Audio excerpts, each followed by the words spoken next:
अशा गावठ्या कुत्र्यांना मी तुडवत इथपर्यंत आलोय। अरे त्या जयंत्याला माझं चॅलेंज आहे, माझे हात आणि पाय तोडायची तुम्ही भाषा सांगलीमध्ये केली। ते वाळव्याचं कुत्र म्हणत होतं की त्याला पोरं हुडकायला चालले। त्या जयंत्याला आणि त्या वाळव्याच्या कुत्र्याला मी आवाहन करतोय बिरोबाच्या बनात्मा, तुम्ही जर जातीवंत पाटील असाल तर उद्या दुपारी प्रेस घेऊन जयंत्या पाटील आणि तो वाळव्याचा कुत्रा मला टाइमिंग देल, टाइमिंग। मेरे जैसा बनने की तुम छोड़ दो, अरे मेरे जैसा बनने की तुम छोड़ दो, क्योंकि शेर पैदा होते हैं बनाने नहीं जाते। तेवढे गोपीचंद पडळकर विधान भवनाची आबरू घाला, मी आबरू वाचवली। एका आमदाराला कोणतर फडतूस माणूस ज्याचा पुढाऱ्यांना बाया पुरवायचा धंदा आहे, तो माणूस वाकडे बघत असेल, हिंदू विरोधी आहे, त्याला जागा टाकवायची वेळ आलेली आहे। अरे बड़ी से बड़ी हस्ती मिट गई मुझे झुकाने में बेटा, अरे बड़ी से बड़ी हस्ती मिट गई मुझे झुकाने में बेटा, तू कोशिश भी मत करना, तेरी उम्र जाएगी मुझे गिराने में। अरे तुम्ही मला मंगळसूत्र चोर म्हणता, तुम्ही मला मंगळसूत्र चोर म्हणता। जयंतरावला माझा सवाल आहे, तुझ्या कितव्या नंबरच्या बायकोचं मंगळसूत्र मी चोरलं सांग लोकांना। अरे तुम्ही सगळे जण गोपीचंदला टार्गेट करताय, गोपीचंदला टार्गेट करण्याचं कारण काय आहे? त्यांना माहित आहे हा लोकांना जागा करतोय, हे त्यांचं सगळ्यात मोठं दुखणं आहे। त्याचं मला लोकांना सगळं समजून सांगते आणि लोक आम्हाला नमस्कार करायची बंद करते, लोक आम्हाला बोकडं कापायची, घरी जेवायला बोलवायची बंद केलं, गावात बॅनर लोक लावायची ते लोकांनी बंद केलं। हे यांचं सगळ्यात मोठं दुखणं आहे। माझी लढाई प्रस्थापितांच्या विरोधातली लढाई आहे, ज्यांनी कारखाने ढापले त्यांच्या विरोधातली आहे। अरे तुम्ही मला मंगळसूत्र चोर म्हणता, तुम्ही मला मंगळसूत्र चोर म्हणता। जयंतरावला माझा सवाल आहे, तुझ्या कितव्या नंबरच्या बायकोचं मंगळसूत्र मी चोरलं सांग लोकांना। गोप्या म्हणला काय आणि काय म्हणा मला त्याचा फरक पडत नाही, मग मी तुला जनत्या म्हटलं तर चालेल का? पडळकर झुकत नाही, हे यांचं सगळ्यात मोठं दुखणं आहे। अरे पण मी विषय मांडतोय त्याच्यावरती बोला ना, मी जे विषय मांडले त्याच्यावरती चर्चा करा ना।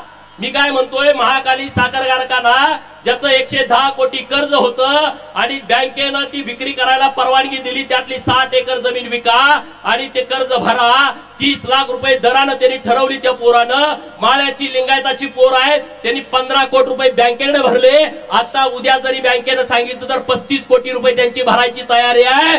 मग तुम्ही तो कारखान्याची जमीन का विकू देत नाही? कारण तुम्हाला अख्खा कारखाना ढापायचा आहे 279 एकराचा। जयंत म्हणतोय नाही मला अख्खा ढापायचा आहे। अरे मग मंगळसूत्र चोर भरा, तुम्ही म्हणताय माझ्यावरती खोटं आरोप करून, तुम्ही तर लगा अख्खे कारखाने ढापता। हा माझ्यावरती मंगळसूत्र चोरीची तुम्ही केस घातली, तुमचा धंदा तो आहे ना, दुसरं तुम्ही काय करू शकता? तुम्ही लढू शकत नाही, तुम्ही पोलिसांना पुढे करू शकता, तुम्ही काय करू शकता? तहसीलदारांना पुढे करू शकता, तुम्ही काय करू शकता? तुम्ही तलाट्याला पुढे करू शकता। गोपीचंद असं नाही, गोपीचंद तलाट्याला पुढे करत नाही, एसपी ला पुढे करत नाही, कलेक्टरला पुढे करत नाही, तहसीलदारला पुढे करत नाही। मी सुभेदार मल्हाररावची औलाद आहे, मी समोर लढतो, समोर लढतो, मागे वार करणं माझा स्वभाव नाही। तुम्ही मला किती पण बदनाम करण्याचा प्रयत्न करा, त्याचा मला फरक पडत नाही। अरे माझ्या विरोधात तुम्ही काय एकवटला? या लव जिहादच्या विरोधामध्ये मी ओपन भूमिका घेतली, त्यांच्या लक्षात आलं की आता भूमिका घ्यायला लागलाय। एक आमची बहीण गुंडेवाडीची, तिला धर्मांतरण करून म्हणून मारलं, आत्महत्या करण्यास तिला प्रवृत्त केलं। त्या सगळ्या पादऱ्यांच्या विरोधामध्ये मी भूमिका घेतली। अरे एकटा गोपीचंद 10 मिनिटं बोलला आणि अख्ख्या महाराष्ट्रातले पादरे रस्त्यावरती आले, 36 का कितीतरी मोर्चे माझ्या विरोधात झाले आणि ते म्हणले याची आमदारकी घालवा।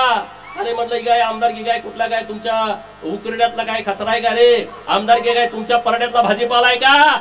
जात विधानसभा मतदारसंघातल्या मायबाप जनतेने मला निवडून दिलाय, त्यांना तो अधिकार आहे।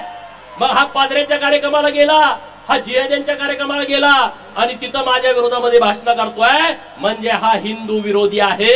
ईश्वरपूर मधल्या लोकांनी लक्षात ठेवला पाहिजे, ही औलाद हिंदू विरोधी आहे, त्याला जागा दाखवायची वेळ आलेली आहे।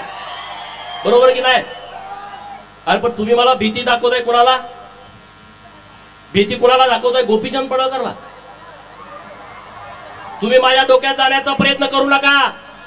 मला ज्यांना ज्यांना वाटतंय गोपीचंद पडळकरच्या डोक्यात जायचंय त्यांच्यासाठी मी एक वाक्य म्हणतो, don't ever try to get inside my head,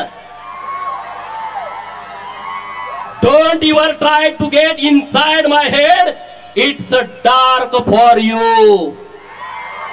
तुम्ही जर माझ्या डोक्यात जाण्याचा प्रयत्न केला तर ती तुमच्यासाठी काळी कुट्ट अंधाराची रात्र असेल, हे लक्षात ठेवा.